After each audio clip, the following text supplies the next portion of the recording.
Basta Radyo, ibandera mo! 107.1 Radio Bandera Olongapo City. Inakarespetado sa news and current affairs. And yes, you heard it right. Basta Radyo Ibandera mo. Welcome everybody. Welcome. Good evening. We're having technical problems, technical glitches. That's why we're late. Pasensya na po ha. Medyo hindi muna tayo live on the live stream today. Pero I'm gonna record this para mai-upload pa rin para sa ating mga giliw na tagapakinig ng Radyo Bandera 107.1 News FM. Live on the radio right about now. Live on the radio lang muna. This is Bandera Night Jams with yours truly, DJ Tommy G. Hey, naku naman, kung kailan last edition na, for this week. Di ba tayo nagkaroon ng technical problems? But anyways, it is what it is. Alam niyo naman pag nag-uulan, pag nababasa yung mga kable, yung mga internet, naglolo ko, diba? Parang gremlins pag nababasa. Nagkakaproblema. But anyways, nonetheless, tuloy pa rin ang ligaya. Ayan. I have my own trusty internet. Okay, so as usual, holidays and observances. Yeah. Pero syempre, nagbabalitaan muna tayo ng konti. Sabi nung yung 15-year-old na maril doon sa Tacloban, nagtanong, ano po mangyayari sa akin? Makukulong po ba ako? Sabi niya, yun ang tanong niya. Natawa naman ako doon, nagtanong So meaning ina-anticipate niya kung ano mangyayari sa kanya, Siguro paniniwala talaga nila, lalo na siya, 15 years old siya. Walang mangyayari sa kanya, yun sa 14 years old. Yun, maaring walang mangyari doon. 14 lang Gusto kong pumunta doon sa harap niya at sabihin sa kanya, Sicilia Electrica ka. Kaso wala tayong death penalty, wala nakakalungkot. Di ba? Anong nangyari to? Anong issue? Anong pinaka tinutukan na issue? Yung well, natutukan naman lahat pero mas rampant yung pagkakatutok sa anong mangyayari sa kanila. Minor de edad sila, may karapatan din sila. May makukulong, juvenile, lang ba? Kamusta naman yung mga pinatay, Mario Joseph? No?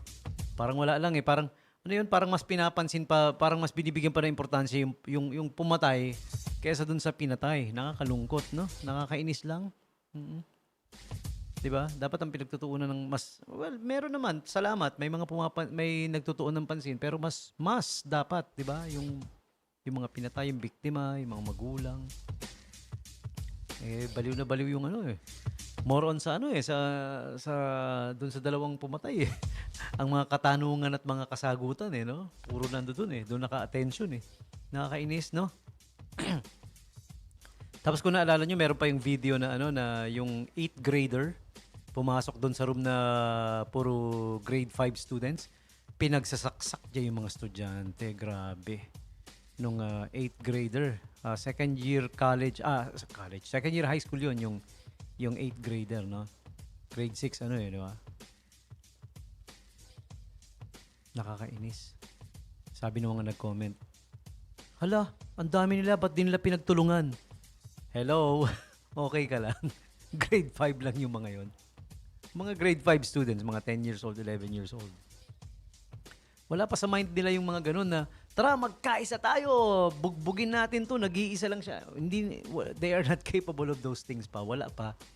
Kung yung may edad na nga di ba, yung matanda na, bigla kang manaksak sa harap niya, matataranta O minsan yung iba naman parang binuhusan ng malamig na tubig na magpi-freeze di ba? Magpi-freeze bigla. Di ba? Matanda na yun Biglang, kahit ikaw, di ba, naglalakad, mabibigla ka, magugulat ka, may magsasaksak sa harap mo di ba? Sabihin ba naman na yung grade 5 students ba't di sila nagkaisa at binugbog nila? Dapat nilabanan nila. Nakakatuwa lang yun. Yeah, okay. But anyways, it is what it is. Punta na tayo sa holidays and observances for today. Today, officially, yung Arbor Day sa Pilipinas. Alam niyo naman ano ibig sabihin ng Arbor Day, Pag sinabing Arbor Day, yan? Yung tree planting activity. Okay? Tree planting yan. Pagtatanim ng puno. I remember sa forestry, yung sa may Kabalan noon, when I was in high school. Nagtanim kami dyan eh, yung sa bundok pataas dyan, paakyat. Yung puno na itatanim, kinuha sa forestry, yung forestry mismo, nandoon. And then inakyat namin dun sa bundok na sadly, siguro imagine mo ilang taon na yun, no? I was in high school nung tinanim namin yun, 1989 yun eh. 89, 99, 09, 19. Sa 2029, magpo 40 years na sana, no? Ito yung malungkot na balita na nasagap ko kanina lang. Yung lugar na yon kung saan nagtatanim kami noon, may mga bahay-bahay na na-occupy na ng humans. So ano ibig sabihin nun? Oh, syempre, yung mga tinanim namin nun, pinagtatanggal na, pinagtatabas na, di ba? Nakakalungkot lang, no? Nakakalungkot. Na proud kami nun eh, nung moment na yon, nung time na yon. Nung if I remember it right, I was in 4th year high school, so 1989 yun, yung umakyat kami doon para magtanim. Tumutulong pa noon yung US Naval Base noon. 'Di ba? Nakaalalay sila. Yung mga matatarik na lugar, naka-steady sila doon. Ready to conduct search and rescue anytime, no? Yung time na 'yon. Ang saya nung naging experience. Inakyat namin yung bundok, nagtanim kami ng mga puno doon.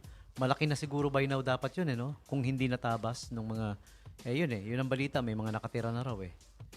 Di ba? Nakakalungkot lang na mabalitaan mo yung ganun, no? Sana hindi inalaw na, nothing against sa mga taong naghahanap ng matitiran, pero sana naman may mga area lang na pwede. Kasi ang alam ko, yung lugar na yan, protected area dapat yan eh, di ba? Kaya nga, dyan kinokondak yung mga pagtatanim ng tree planting activity ng mga high school, ng mga students, di ba? Tapos after a few years lang, tatabasin lang para dahil may mga titira na. Di ba? Again, as I said, I have nothing for people looking for a place na maging bahay, tahanan nila. Pero wag naman sana sa ganung lugar. Di ba? May mga iba pa namang pwede, di ba? Alright, limited lang. Alam ko protected area yan kung saan nagtanim kami. Tapos malalaman mo, ganun na lang. Diba? Nakakalungkit. So sad. Okay? So moving on, ayan na. Nabanggit ko lang kasi Arbor Day ngayon no? Congratulations to SBMA Ecology Center, by the way, for conducting a very successful. Di pa tapos, may mga events pa, may mga magaganap pa, no? Na Arbor Day Celebration 2026. Okay? Today is also World Vitiligo Day. Ayan. Okay? Observed annually, June 25, global campaign dedicated to raising awareness for vitiligo.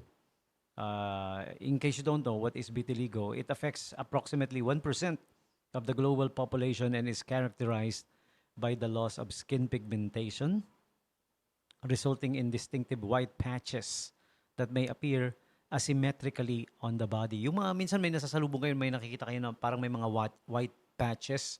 Kung tawagin natin dun, batik no? May mga batik sa skin, parang ganon. Yun po ang vitiligo kung tawagin. It's a condition, no? Sa mga taong may affected niyan, meron niyan, no? So that's vitiligo for you. Okay? All right. So what else? The other holidays and observances. June 25 is also Color TV Day. Ayan. Okay. June 25 marks the day na nag-umpisa ang Color TV. Oh, 'di ba? Noon wala kasing Color TV noon, black and white lahat. Tapos ano pa? Lalo pa nung sinauna. Yung camera, yung naka-film na iniikot na tumutunog ng oh, 'di ba? Yun yung naunang entertainment noon. On the screen, walang sound. Music lang, may music lang tapos parang silent movie, parang Charlie Chaplin. You know, if you guys are familiar, ganoon. And today is Global Beatles Day. The Beatles. She loves you, yeah, yeah, yeah. Yun, the Beatles. Global Beatles Day. And Global Smurfs Day. Yung mga mahilig sa Smurfs. The Smurfs. Papa Smurf. Taran, taran, taran. What else? Catfish Day. Catfish. Ano ba yung catfish? Yan ba yung hito Oh, yan yung hito no, sa Tagalog. Okay? And World Handshake Day. Pagkakamay, handshake. Mhm. Police Community Cooperative Day. Alright, yan. Okay? School prayer. School prayer band anniversary. Ano yun? Okay, whatever. Okay, so I guess that's about it. Today's holidays and observances. And for all of you people celebrating your birthdays today, this one's for you. Happy birthday to you, happy birthday.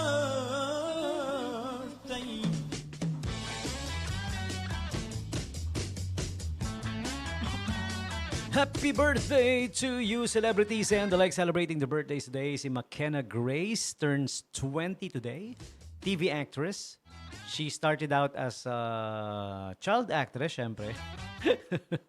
20 pa lang no? McKenna Grace, ayan. Pero today, she turns 20. Mhm. She was on The Haunting of Hill House. You guys remember? Uh-huh. And in 2017, the film Gifted, I, Tonya, and Captain Marvel. Yeah, she was in that movie as well, okay? Next up, we have happy birthday also to Sweetie Fox. All right. O, yung mga, hindi nyo siguro kilala si Sweetie Fox, no? She's an Instagram star. Yan. Tapos yung mga tropa ko, yung mga tropa pits. Bukod sa pagiging Instagram star, alam kong alam nyo rin. She is also a star on that very romantic genre of movies. Yung sobrang romantic na movies. Alam niyo ibig sabihin? Yung sobrang romantic. Romantic na romantic. Sobrang romantic. Romantikong romantiko na movie. Or sometimes short videos. Yeah, she's a star at that. Si Sweetie Fox. Yeah. Next up, we have George Michael of Wham! Do you guys remember si George Michael? Sumikat yan sa mga awiting guys. You're sharing your birthdays with them. So, happy birthday to you! Happy birthday to you. Happy birthday.